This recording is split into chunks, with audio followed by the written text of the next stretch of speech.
Hola amigos, muy buenas noches. Muchas gracias por estar conectados en el conversatorio de las NIF del profe Maya. Este es un espacio para estudiar la NIF en profundidad. Es un espacio para entender la norma y para aprender a estudiar la norma, para aprender a interpretarla. Este no es un diplomado. Muchas veces algunos colegas buscan un diplomado, profe, ¿cuántas horitas son? Y el certificado y no sé qué. Este no es diplomado, sino que se trata de estudiar las normas en profundidad. Aquí estudiamos sin afán, aquí ninguno de nosotros tiene afán de nada y la idea es que este espacio es para toda la vida. Algunos me han preguntado que cuánto dura el conversatorio. Pues esto dura hasta que nos muramos, nos pensionemos o nos cansemos de la profesión, pero nunca vamos a dejar de estudiar. Y garantía de ello es que ya llevamos 3 años estudiando.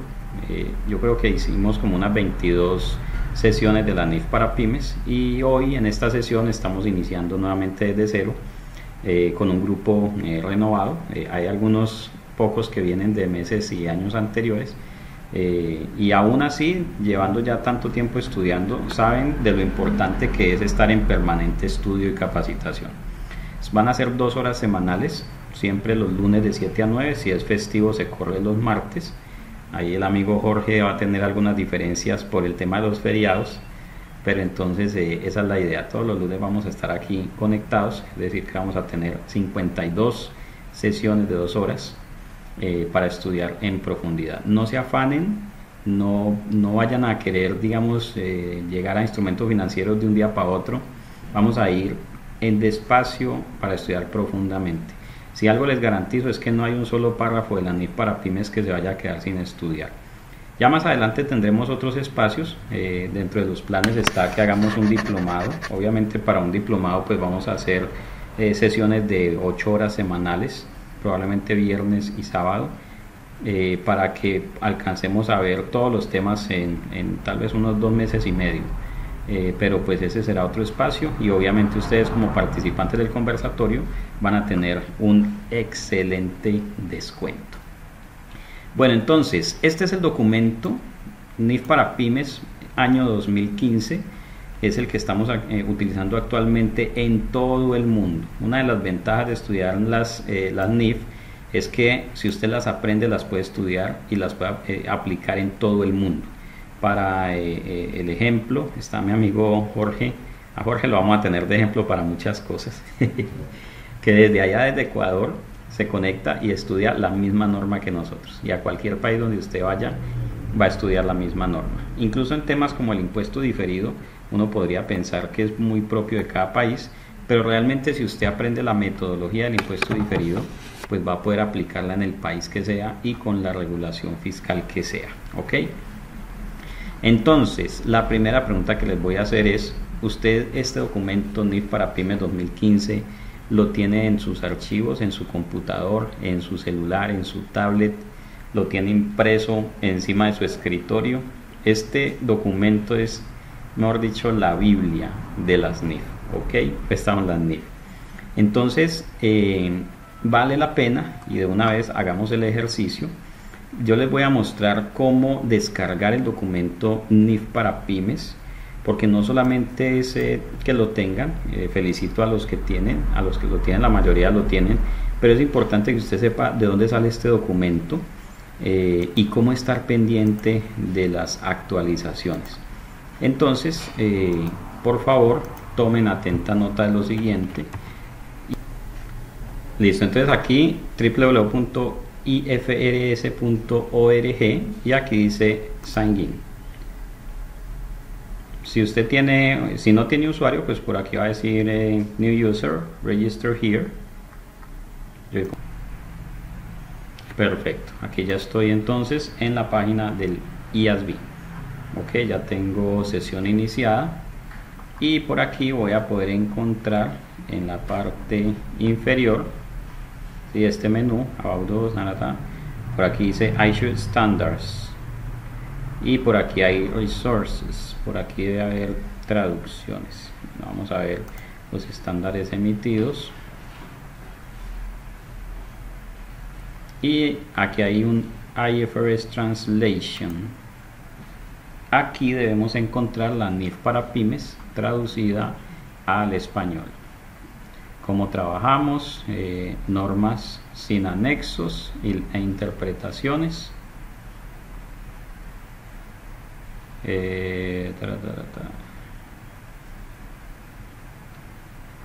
Esto me interesa. Ahora lo miro. Adoption and copyright, standard contact us. Vamos a ver si aquí las vamos a encontrar.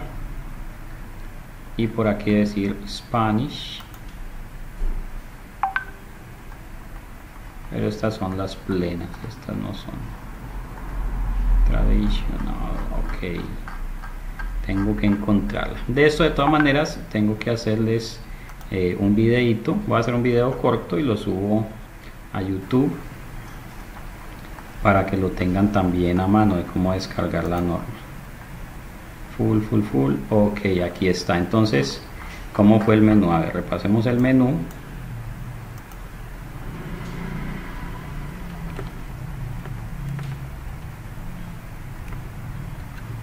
Entonces estamos en la página del IASB,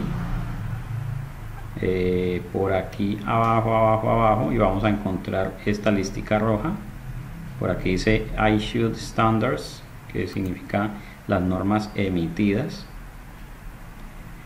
Por aquí vamos a encontrar algo que dice IFRS Translation. Está IFRS Translations. Y vamos a encontrar esta que dice All Other Available Translations. Esta. Y por aquí vamos a escoger el idioma. Yo supongo que la mayoría va a preferir el español. Algunos dicen que las bajan en alemán, que de todas maneras no entienden, pero van estudiando alemán. Y aquí está IFRS for SME Standards, todos los documentos de NIF para pymes. Esta es la norma. Esto es que and the accompanying items, estos son como anexos, las enmiendas del año 2015 y los comentarios de las enmiendas. Entonces aquí le damos clic y nos va a dejar ver y nos va a dejar descargar también, muy importante, la NIF para pymes. El material del IASB, la mayoría del material del IASB se puede descargar de manera gratuita. Pero si usted se registra y paga, pues va a tener acceso a muchos otros materiales que no están disponibles para el público en general. Entonces ahí ya encontramos la NIF para pymes. Este es el documento oficial emitido por el IASB, traducido oficialmente por el comité de traducción del IASB. O sea que este es el texto oficial con el que debemos trabajar. Y en cada país entonces lo van adoptando. En el caso de Colombia se adopta mediante decreto reglamentario. En este caso tenemos el decreto 2496 y todas sus modificaciones. Ok, entonces este es el documento de estudio. Usted, a medida que vamos estudiando, entonces usted va conociendo la norma y cuando le pregunten algo, usted no va a decir eso es así porque así lo dijo el profe Maya, sino que usted va a decir eso es así de acuerdo con el párrafo número tal de la NIF para pymes. Ok, siempre yo les tengo que mostrar en la norma lo que les estoy explicando. Ok. José David pregunta que si aún se pueden bajar por la página del Ministerio de Comercio. Claro que sí. La página del Consejo Técnico está habilitada para descargar también la NIF para pymes. Vamos a bajarla por aquí, www.ctcp.gov.co. Esta sí no le va a funcionar al colega Jorge porque esta es solamente para consulta dentro del territorio nacional. Y aquí en la página del Consejo Técnico dice por aquí NIF NAI. Leer más. Aquí dice acepto términos y condiciones. Si no está registrado, entonces dice aceptar términos y registrarse. En el caso mío yo tengo usuario, entonces ya estoy registrado. Quiero entrar a mirar las IFRS y me va a pedir simplemente mi correo electrónico.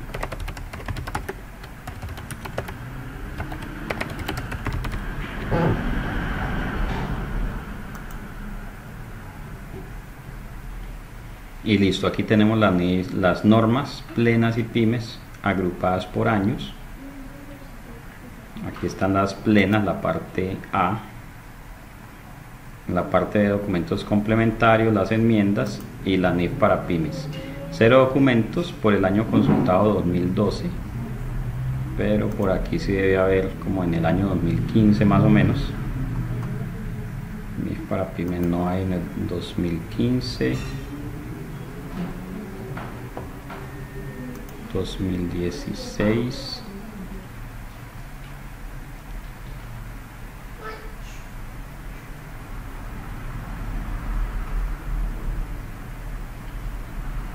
dos documentos. En el año 2016 ya encontramos entonces la norma NIF para pymes. Esa fue la emisión enmendada año 2015, publicada en Colombia en el año 2016. Entonces por aquí también puede descargar la NIF para pymes. Listo. Igual les aconsejo, vayan a la página de IASB y allí entonces abren su usuario y su contraseña y pueden tener acceso. Incluso se registran al boletín del IASB. De hecho, cuando usted crea su usuario ya queda registrado en un boletín que le empieza a llegar al correo, y ahí están las noticias de todo lo que el IASB está haciendo. Otra página, otro tema que les recomiendo es que entren a YouTube y van a ingresar al perfil del IASB. El IASB está publicando cada mes los podcasts, que son entrevistas a los directivos del IASB, donde nos van contando qué está haciendo el IASB en este momento, en qué temas están trabajando, nos dan avances y adelantos de esos temas, y entonces eso nos permite por lo menos estar un poco más actualizados que la mayoría de nuestros colegas. Por aquí dice, usted simplemente aquí busca IFRS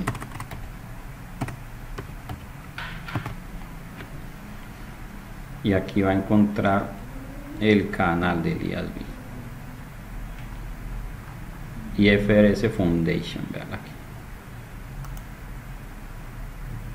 se suscriben, le dan a la campanita y ahí van a encontrar todos los videos del IASB.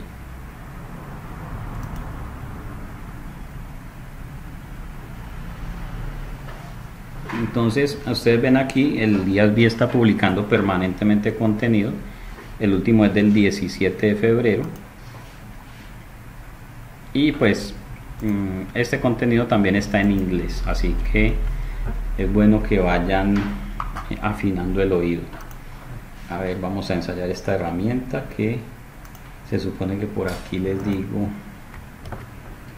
compartir video.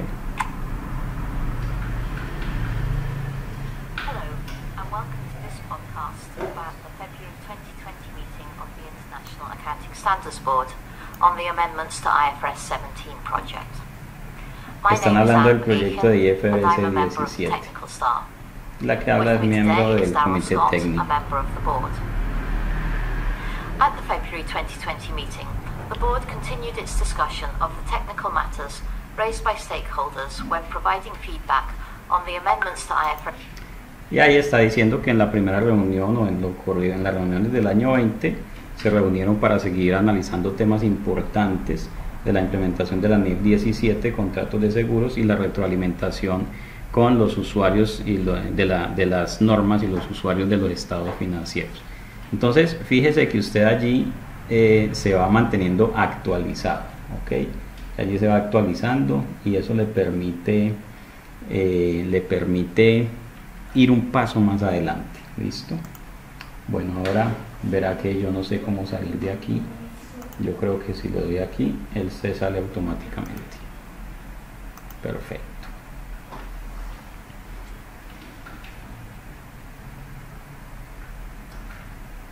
Listo.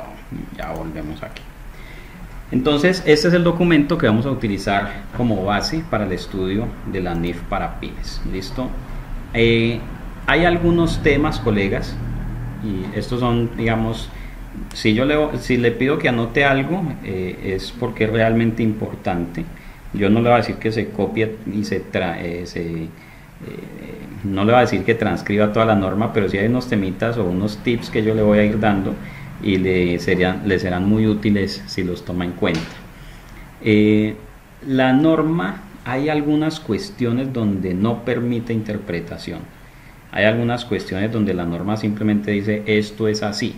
Entonces, si la norma lo dice que es así, pues así será. Hay algunos temas donde se permite interpretación. Hay algunos temas que no están expresamente regulados en la norma. Entonces nos toca interpretar el marco conceptual para poder establecer cuál es un tratamiento adecuado.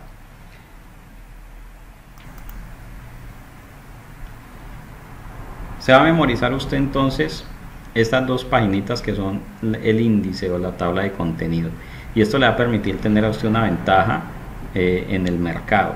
Si usted está reunido con un potencial cliente o en una entrevista de trabajo, los que son empleados, es posible que a usted le pregunte, venga, ¿y usted sí sabe de NIF? Y usted le va a decir, Ave María, las NIF, no, mejor dicho, usted llegó a donde era, llamó al que sabe, mejor dicho. Los estados financieros los presentamos teniendo en cuenta los requerimientos de las secciones 3 a las 7 y hacemos las notas de los estados financieros de acuerdo con la sección 8. Y si de pronto usted controla alguna otra compañía, entonces vamos a presentar unos estados financieros consolidados de acuerdo con la sección 9. Pero antes de consolidar hemos debido aplicar la sección 19, que se llama combinación de negocios y plusvalía, que es la que establece los requerimientos de cómo contabilizar una adquisición con control. Mejor dicho, usted dice eso y ya lo contrata, porque es una persona que sabe dónde está parado, por lo menos sabe dónde buscar, sabe dónde encontrar cada tema. ¿Listo? Y todo simplemente con la tabla de contenido. Fíjese, aquí está. Entonces usted va a sacar su billetera, su cartera, su bolso, y allí va a buscar una foto del ser querido. Todos cargamos una foto del ser querido en la cartera, y por detrás de la foto del ser querido, que el cartoncito es blanco, usted va a escribir la tabla de contenido de la NIF, y con eso nunca la tabla de contenido lo va a desamparar. ¿Listo?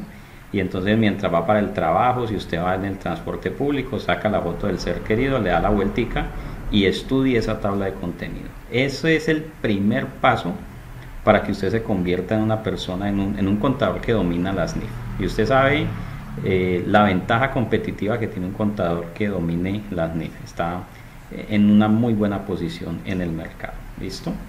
Ok, entonces tarea, aprenderse la tabla de contenido. Hay muchas formas. Usted puede hacer un bingo de las NIF. Usted puede hacer cualquier jueguito o simplemente escríbalas, póngalas en un Excel. Yo la verdad esto lo empecé a dominar o a memorizar pues a medida que estudiaba y enseñaba y hacíamos diplomados, y entonces uno se va aprendiendo estas secciones de la NIF. ¿Listo? Escríbalas, haga una lista, no sino 35. Son 35 secciones y ahí ya con eso usted por lo menos sabe cómo moverse en este documento. Les voy a dar de una vez una noticia.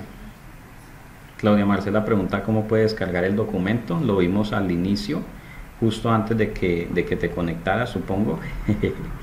Entonces yo les voy a hacer un videito corto de 1 minutico, de 2 minuticos. Tranquila, Claudia. Voy a hacerles un video, o voy a extractar 2 minuticos del video y lo voy a poner en YouTube y se lo mando al WhatsApp para que lo tengan siempre disponible. Ok, eso hay que estarlo mirando cada rato porque el IASB cambia la página, cambia los accesos. Entonces yo extracto el videito y se los pongo allí. Y por ahí dice Ruth que Ruth, lo puedes poner en el WhatsApp si quieres, en el WhatsApp del grupo de conversatorio, allí lo puedes poner. Ok, bueno, entonces paso 1, memorice la tabla de contenido, memorícela, una forma de memorizarla. Cuando usted diga propiedad, planta y equipo, según la sección 17, intangibles, según la sección 18, arrendamientos, según la sección 20. O sea, cuando usted esté hablando de cualquier elemento de los estados financieros, acompáñelo con el número de sección. ¿Listo? Eso le va a dar a usted altura en la conversación. Bueno, vamos entonces, ¿qué es lo primero que vamos a estudiar? Yo voy a hacer una tablita De contenido no vamos a estudiar en el mismo orden de las secciones.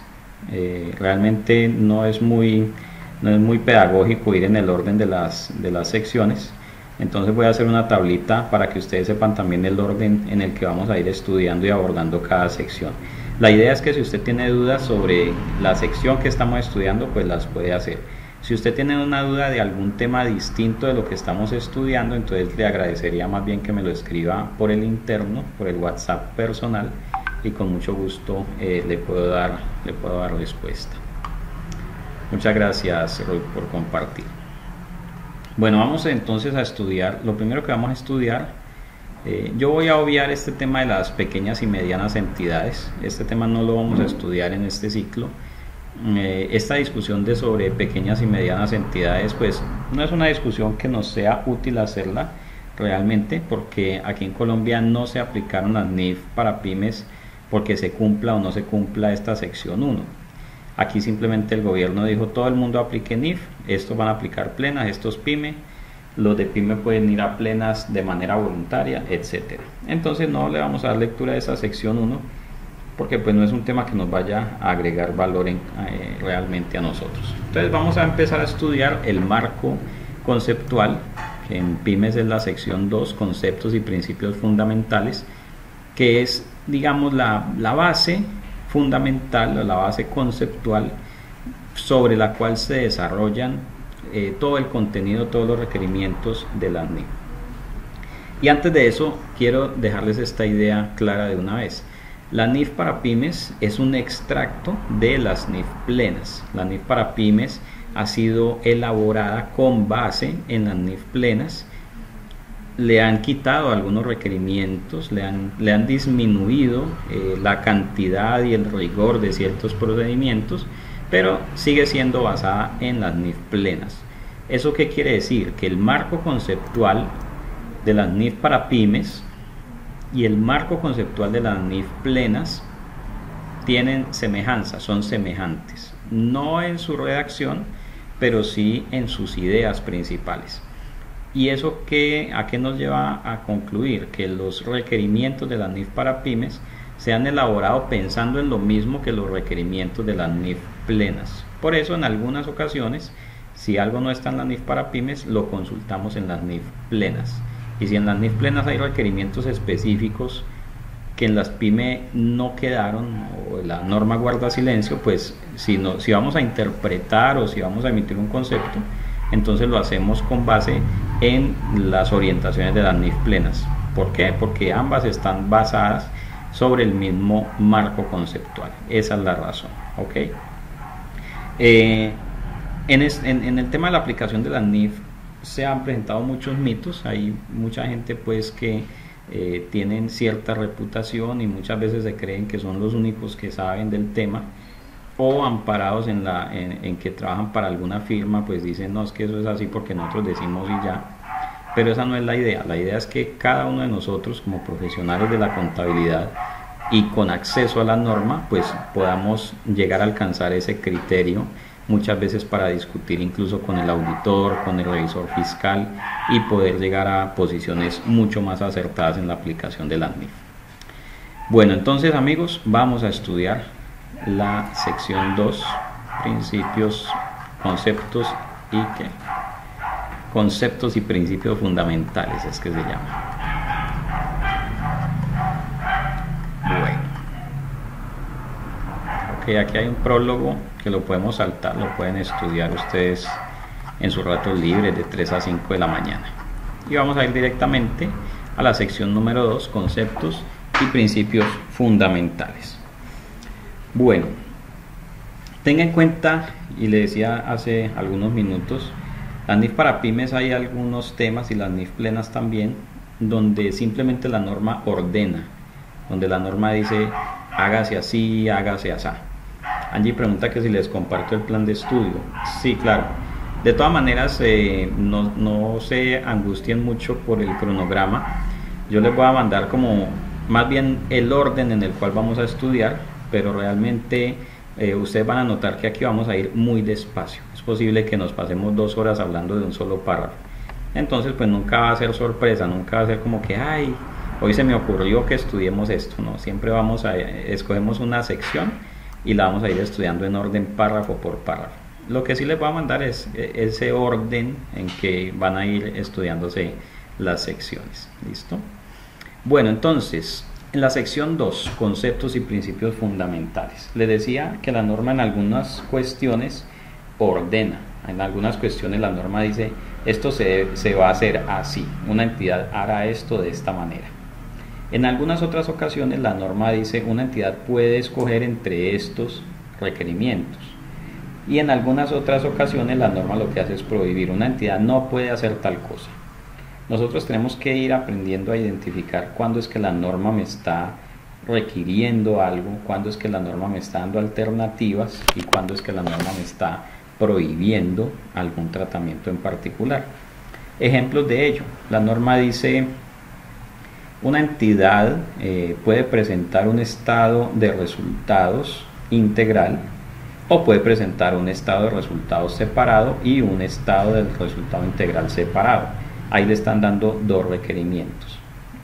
Lo que la entidad debe hacer es escoger uno de esos dos, y las políticas contables de la entidad deben decir, esta entidad va a presentar un solo informe, o debe decir, esta entidad va a presentar dos informes, ¿sí? La norma le dio dos alternativas, la entidad escoge una de esas dos alternativas. La norma dice, por ejemplo, en flujos de efectivo, la entidad puede presentar un estado de flujos de efectivo presentando sus partidas de ingresos de la operación por método directo o por método indirecto. ¿Qué debe decir la política contable de la entidad? Pues debe decir, la norma o la entidad más bien va a presentar su estado de flujos de efectivos por el método tal. Uno encuentra políticas contables donde la política dice, la entidad presentará sus flujos de efectivo por el método indirecto o directo. Ahí no está diciendo nada. Esa política contable no sirve. Tiene que decir, la entidad va a adoptar este modelo de presentación de estado de flujos de efectivo. Entonces, hay que tener mucho cuidado, y yo me cuido también mucho de eso cuando me preguntan, profe, ¿qué dice la norma sobre tal cosa? Yo tengo que pensar primero si la norma establece un tratamiento en particular o si la norma establece varias alternativas para que la entidad escoja. Y cuando la norma establece varias alternativas para escoger, pues la escogencia de esas alternativas debe ser basada en que la entidad logre unos estados financieros fiables y relevantes. Eso no es escoger ahí como de cualquier manera, no es al azar. La entidad debe analizar las diferentes alternativas y definir entonces cuál de esas alternativas va a escoger para lograr una presentación de estados financieros más fiable o más razonable. ¿Listo? Bueno, ¿qué habla la sección 2? Algunos dicen, ay, no, es que a mí no me gusta que las clases porque van es a leer. Aquí vamos a leer y bastante, pero vamos a leer y vamos a entender. ¿Listo? La sección 2 nos establece en el párrafo 1 cuál es el alcance. Aquí la sección describe el objetivo de los estados financieros de las PYME, las pequeñas y medianas entidades, y las cualidades que hacen que la información de esos estados financieros sea útil. Este es el fin, este es el propósito de los estados financieros.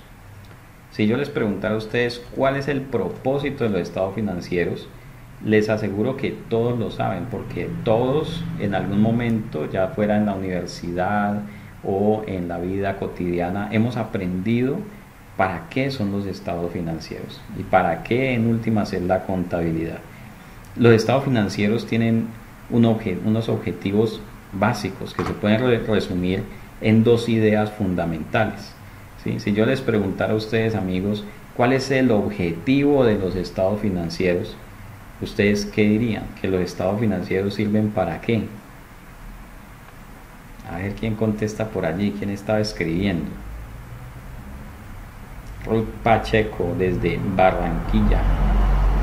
Angie Cruz, vecina de Cali. Entonces me dice Ruth, los estados financieros tienen que ser útiles para tomar decisiones. Claro que sí. Y para que los estados financieros sean útiles para tomar decisiones, deben mostrar algo. ¿Qué es lo que deben mostrar?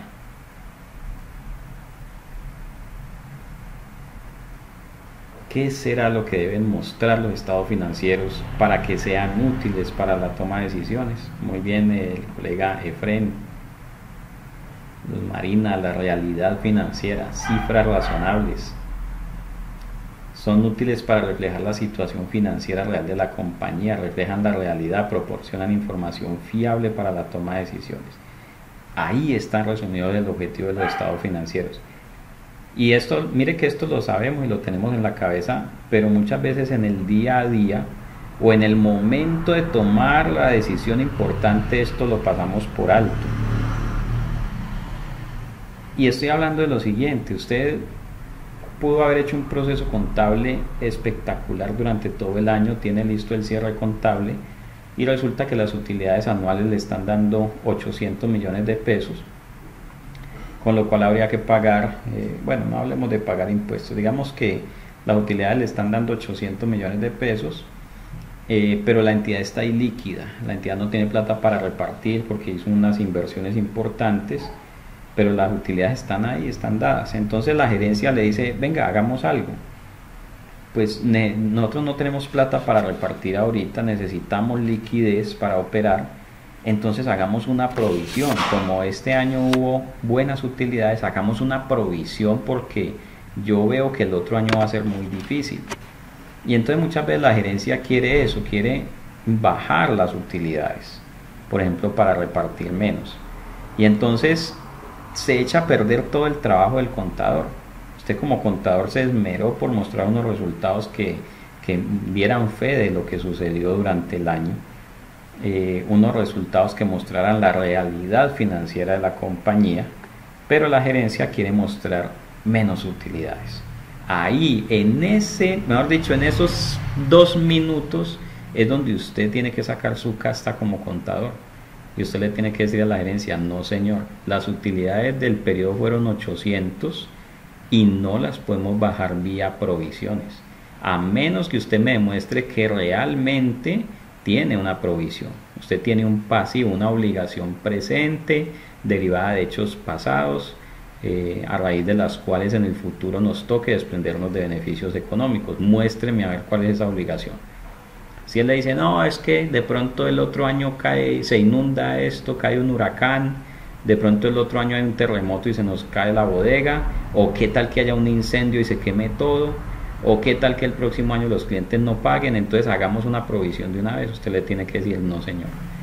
Y para eso pues usted tiene que tener el conocimiento de los requerimientos relacionados con provisiones y contingencias, que es la sección número 21 de la NIF para pymes, ¿sí? Vamos a ver si es verdad, si me aprendí la lección. 21, provisiones y contingencias. Allí es donde dice realmente qué es una provisión y cuándo se puede reconocer. Entonces las provisiones no se pueden ir haciendo porque la gerencia quiera. Las provisiones tienen que hacerse porque realmente existen.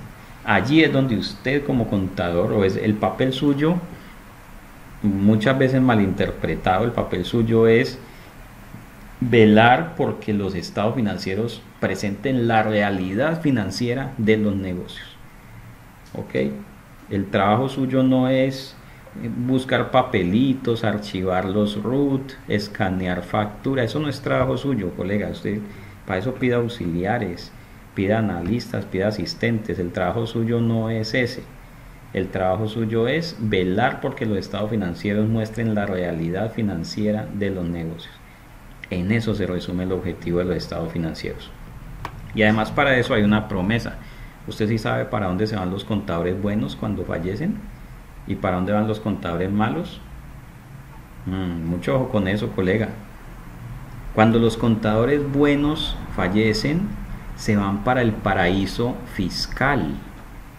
Usted sabe cómo es un paraíso fiscal, Islas Caimán, por ejemplo, ¿cierto? Allá, ese lugar está reservado eternamente para los buenos contadores.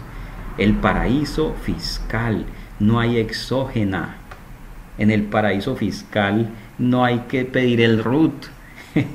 No hay que pagar impuestos, colega. Allá vamos a estar todos los contadores buenos.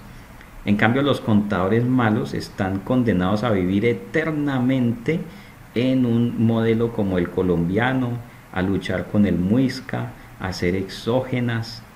La semana pasada hablaba con un colega y me decía, estoy pero hasta la coronilla, porque trabaja en una empresa que tiene operaciones como en 500 municipios, y resulta que a cada municipio le ha dado por pedir exógena de todo lo que la empresa hace en todo el país y en todo el mundo. Entonces, imagínense ustedes, si usted no se porta bien y es buen contador, colega, eso le espera para toda la eternidad. Si usted se porta bien, vamos a estar juntos en el paraíso fiscal.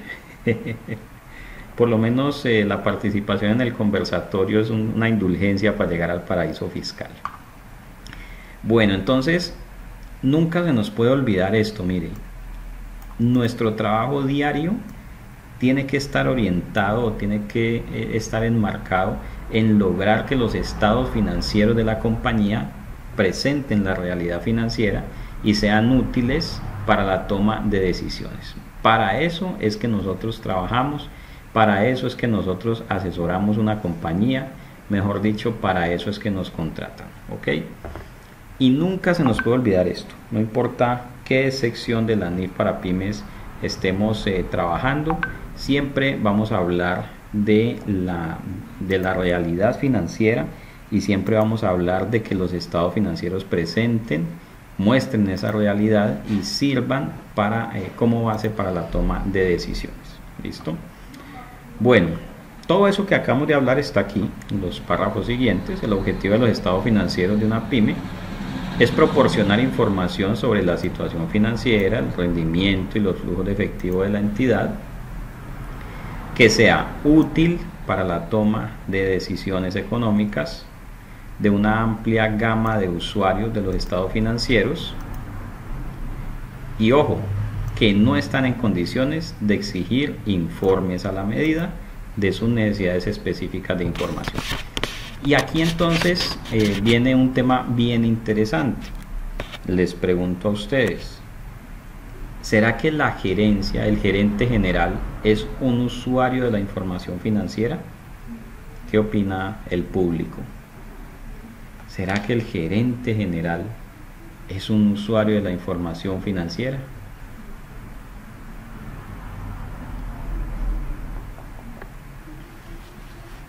Qué rico ver cómo caen en la cascarita. Muy bien, colega Jaime. El usuario, el gerente general no es un usuario de la información financiera.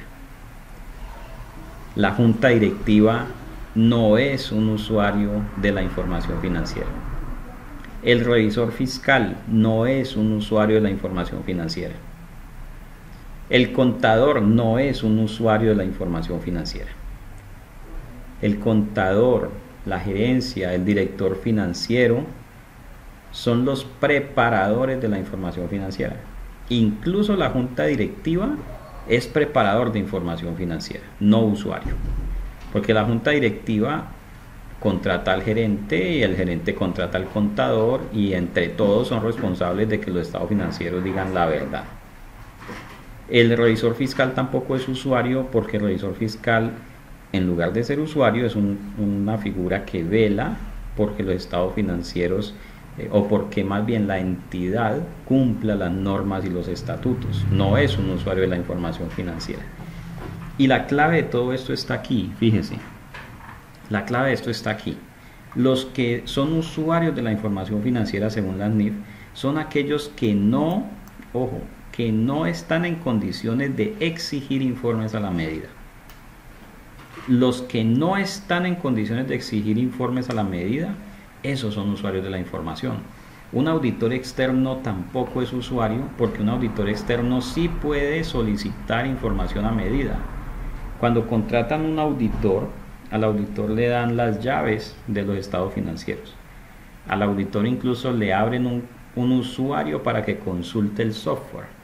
El auditor puede tener acceso a todo lo que quiera. Esa es una persona que tiene acceso a información a la medida.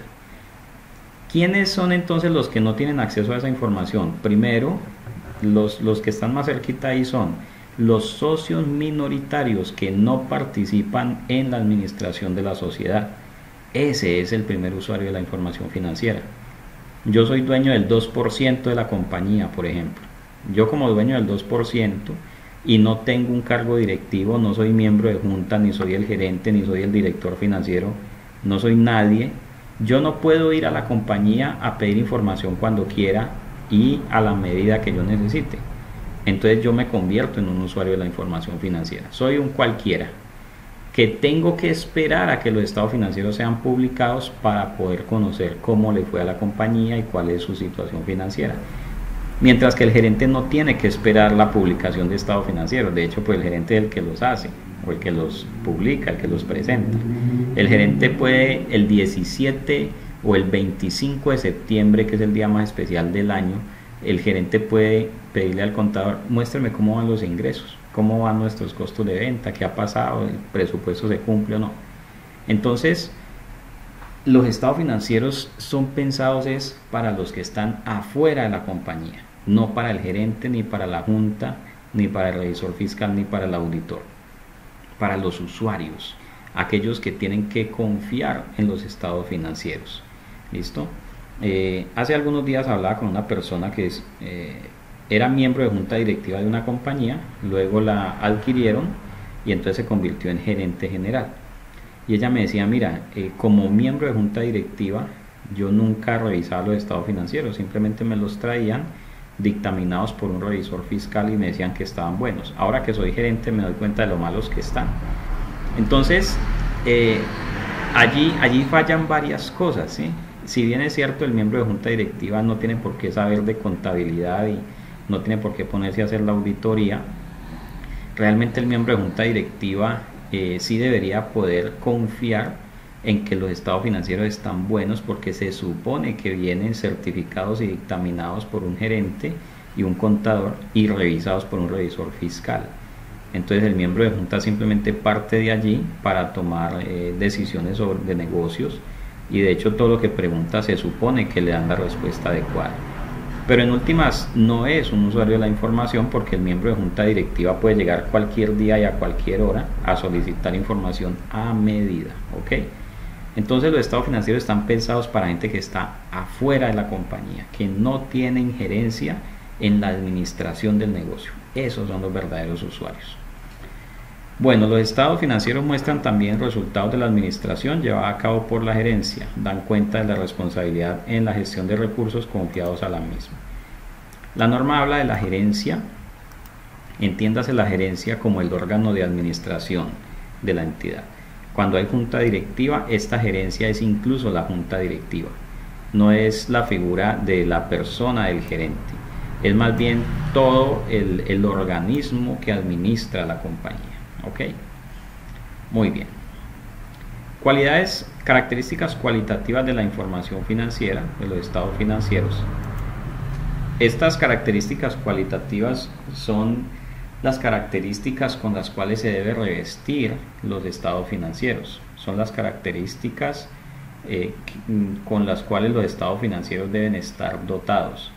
Si los estados financieros no cumplen con estas condiciones, entonces esos estados financieros dejan de cumplir su objetivo mismo. Esos estados financieros dejan de ser útiles para los usuarios de la información financiera. Entonces vamos a hablar de ellos. Y ojo, si usted va teniendo alguna pregunta, usted dice: uy, esto me está pasando o le está pasando a un amigo mío, ojo, siéntase libre de participar, ¿no? Que aquí nadie los va a juzgar. Y si algo usted dice que eso es un amigo suyo que le preguntó. Primera característica. Ojo que esto no significa que las primeras sean las más importantes. Esto es simplemente una lista de características. La comprensibilidad. La información financiera, la información proporcionada, debe presentarse de modo que sea comprensible para los usuarios que tienen un conocimiento razonable. Ojo que el usuario también tiene que saber qué es lo que está leyendo. Conocimiento razonable de las actividades económicas y empresariales y de la contabilidad, así como voluntad para estudiar la información con diligencia razonable. Sin embargo, la necesidad de comprensibilidad no permite omitir información relevante por el mero hecho de que esta pueda ser demasiado difícil de comprender para determinados usuarios. Mire, prácticamente es el primer párrafo que estudiamos después del objetivo del estado financieros. Y aquí, solamente por comprensibilidad, se caen muchos estados financieros, muchos. La mayoría de estados financieros que uno revisa, y digo la mayoría porque sí he encontrado unos muy buenos, pero la mayoría uno dice, aquí hay información confusa. Por ejemplo, un tema que yo suelo insistir mucho es el tema del deterioro de cartera y el tema de la recuperación de deterioro de cartera. Hablando en términos de planes de cuentas, y aquí nos va a perdonar el amigo Jorge si hablamos un poco de los códigos de cuentas en Colombia. ¿En qué cuenta se contabiliza el deterioro de cartera? ¿En qué cuenta ha visto usted que sus colegas contabilizan el deterioro de cartera?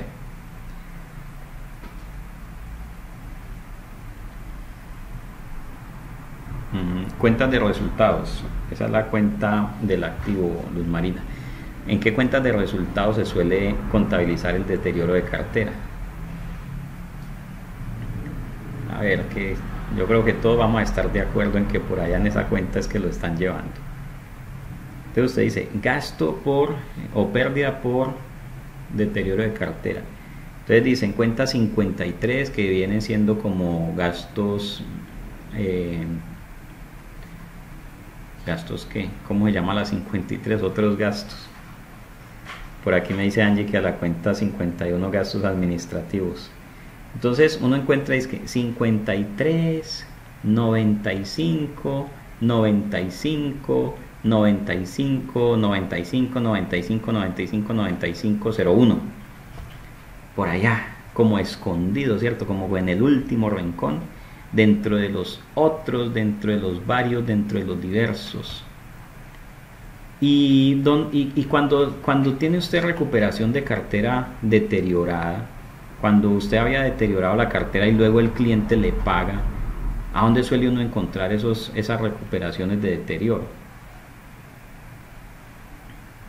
Entonces por allá va a aparecer 42, 95, 95, 95, 95, 95, 95, 95, y he encontrado planes de cuentas de 24 dígitos que mientras usted dice todos los dígitos ya se le acabó el año y ya se le llegó la junta y no ha hecho estados financieros. Entonces dicen es que otros ingresos no operacionales, por allá recuperación de costos y gastos, y por allá diversos varios, recuperación de cartera. En la mayoría de los estados financieros, colegas, en la mayoría, usted mira el estado de resultados y usted no es capaz de determinar si esa entidad perdió plata o ganó plata vía deterioro y recuperación de cartera. En la mayoría es imposible saberlo. Y les pregunto, ¿será que el deterioro de cartera es una cifra importante? ¿Es algo que el usuario de la información financiera querría saber? Seguramente sí, ¿cierto? Es un tema importante y el usuario de la información financiera añora ver en el estado de resultados que le digan si se perdió plata porque la gente no pagó. Pero entonces los deterioros de cartera están quedando por allá escondidos en otros gastos y las recuperaciones están escondidas por allá en otros ingresos. Entonces un ejemplo claro sobre comprensibilidad es que en su estado de resultado integral hubiera una liniecita, una sección, un campito donde usted dijera pérdida por deterioro de cartera 200, recuperación de cartera deteriorada 30, de tal manera que la pérdida neta por cartera deteriorada es 170. Eso es información comprensible, eso es información útil para la toma de decisiones. Ese es solamente por darles un ejemplo de lo que es la comprensibilidad. Otro ejemplo que les suelo dar. Claudia dice, pero eso sería en una revelación. Bueno, generalmente el que lo esconde por allá en otros tampoco lo revela. Si por lo menos lo revelara, pues diría que es aceptable, pero realmente a mí me gustaría mucho verlo algo como así. Permítame Vamos a inaugurar nuestro archivo de trabajo de Excel.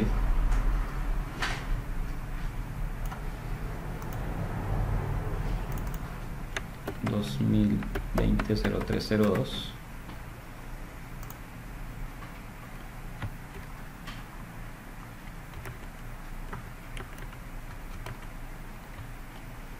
A mí me gustaría mucho ver en el estado de resultado integral alguna sección donde usted dijera pérdida por deterioro de cartera, recuperación de cartera deteriorada y o castigada incluso.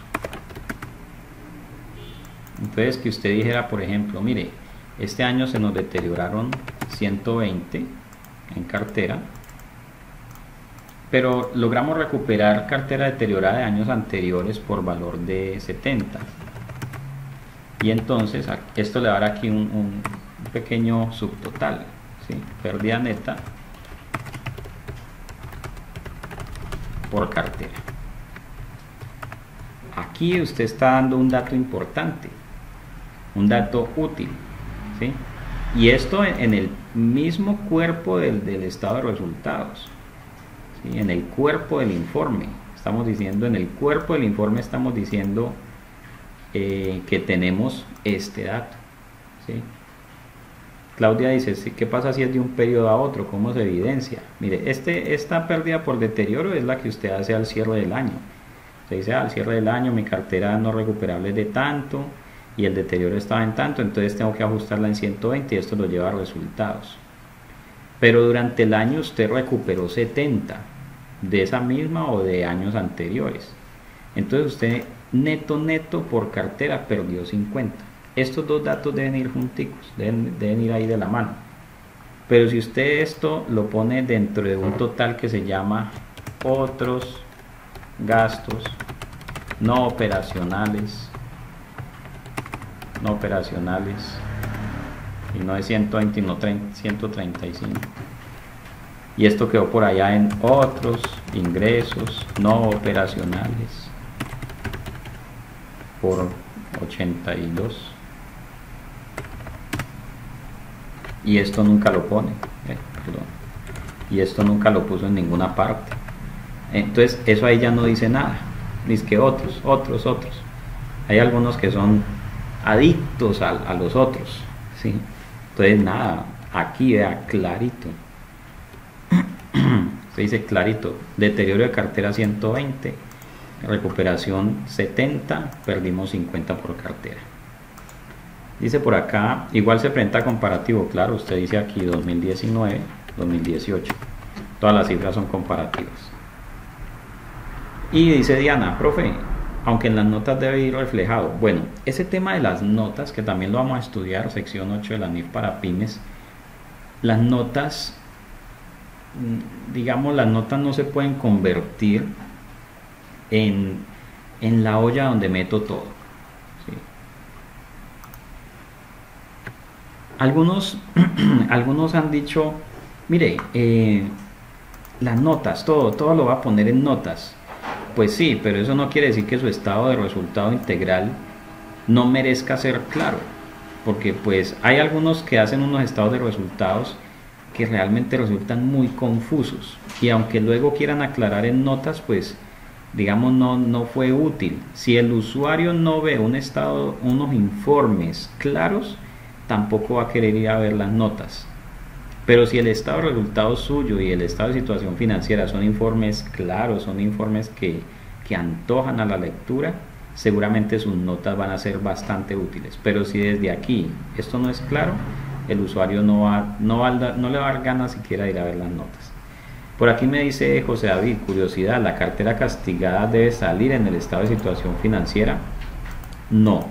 Cuando usted castiga la cartera, usted la retira de sus estados financieros. La retira de tal manera que usted, cuando usted castiga la cartera, usted está diciendo, yo definitivamente ya no cuento con eso, ya eso no es para mí hoy relevante, eso no es objeto para mí hoy, no es objeto como de gastar mis energías en ello.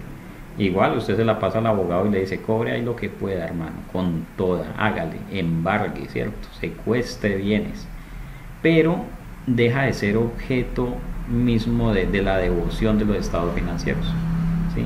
De hecho, el castigo de cartera es básicamente retirar esa cartera. Cuando usted no la castiga, usted la tiene allí en cartera y tiene un deterioro, pero digamos que usted todavía la muestra como que, mire, aquí tengo alguna esperanza. Pero bueno, pasó 1 año, 2 años, 3 años, eso nunca se pudo cobrar o no se ha podido, entonces se toma la decisión simplemente de castigarla, dejamos de cargar con ella y se vuelve información meramente narrativa. En las notas usted puede decir, tengo cartera castigada de 5.000 millones. Si algún día eso se puede recuperar, pues ahí hay una plática. Ok, listo, volvamos aquí entonces. Entonces los estados financieros deben ser comprensibles. Listo. Relevancia, también una palabra que la vamos a estar utilizando casi todos los días a la hora de hacer estados financieros. La información proporcionada en los estados financieros debe ser relevante para las necesidades de toma de decisiones de los usuarios. La información tiene la cualidad de relevancia cuando puede ejercer influencia sobre las decisiones económicas de quienes la utilizan, ayudándoles a evaluar sucesos pasados, presentes o futuros, o bien para confirmar o corregir evaluaciones realizadas con anterioridad. Y aquí es necesario de una vez pasar a la materialidad o importancia relativa, porque la importancia relativa o materialidad es la aplicación del concepto de relevancia al interior de la compañía. Entonces, hasta aquí hemos hablado de que la relevancia o la información relevante puede ejercer influencia sobre las decisiones económicas que toman los usuarios de los estados financieros. Es decir, si el usuario conoce esto, tomará una decisión. Si el usuario no conoce esto, puede que tome otra. Si le oculto al usuario tal cosa, puede que el usuario tome esta decisión. Pero si se da cuenta de eso, entonces pasa tal otra cosa. Casos de la vida cotidiana.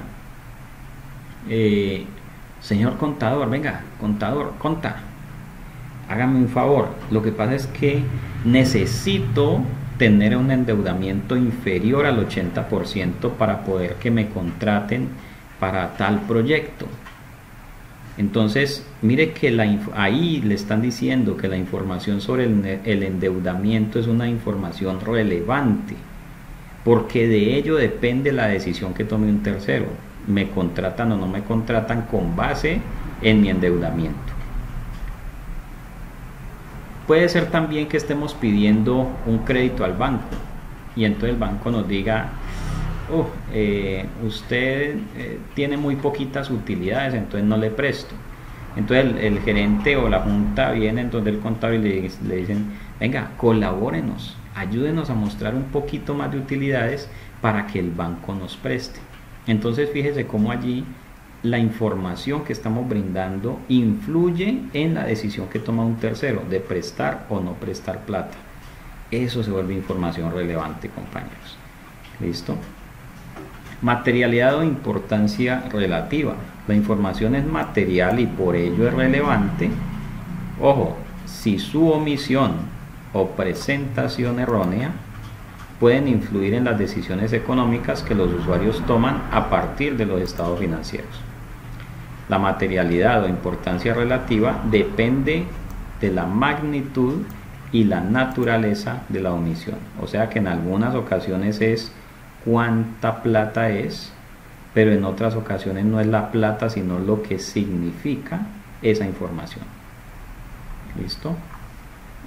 La materialidad depende entonces de la magnitud o naturaleza de la omisión o inexactitud, juzgada en función de las circunstancias particulares en que se hayan producido. Sin embargo, y ojo con esto, no es adecuado cometer o dejar sin corregir desviaciones no significativas de la NIF para pymes con el fin de conseguir una presentación particular, o sea, con el fin de subir o bajar utilidades, subir o bajar endeudamiento, mostrar mejores indicadores. Ah, no, es que venga, no, esto no lo hagamos así, hagámoslo de esta otra manera para que las utilidades nos den más o nos den menos.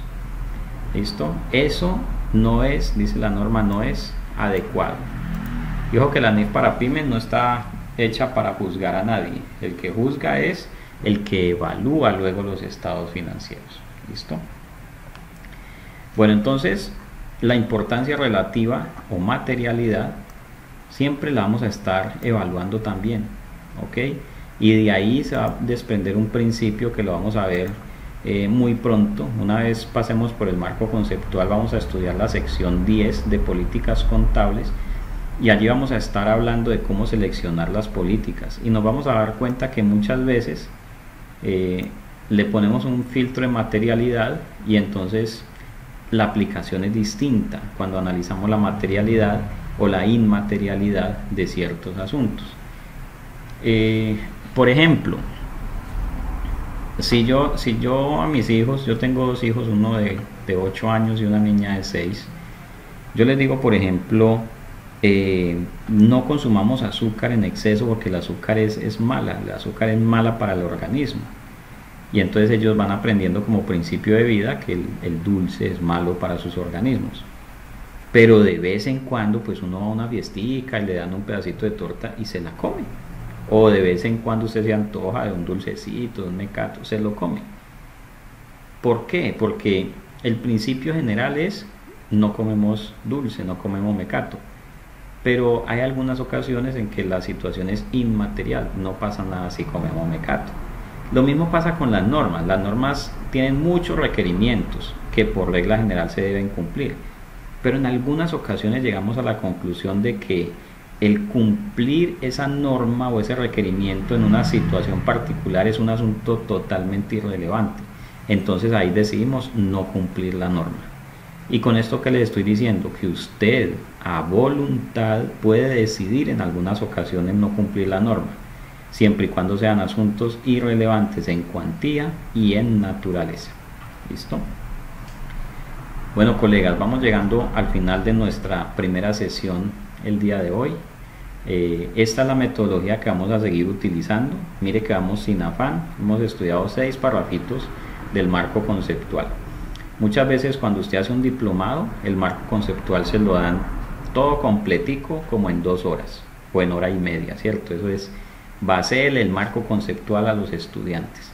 Marco conceptual por toneladas. Aquí no, aquí vamos a ir estudiando y vamos a ir comprendiendo cada uno de los párrafos de la NIF para pymes, sin afán y en profundidad. Esa es la promesa de este conversatorio y en ese orden de ideas aquí vamos a estar muchas horas estudiando para que el estudio del conocimiento vaya quedando absolutamente firme. ¿Listo? Muchas gracias por estar conectados y nos vemos en la próxima sesión.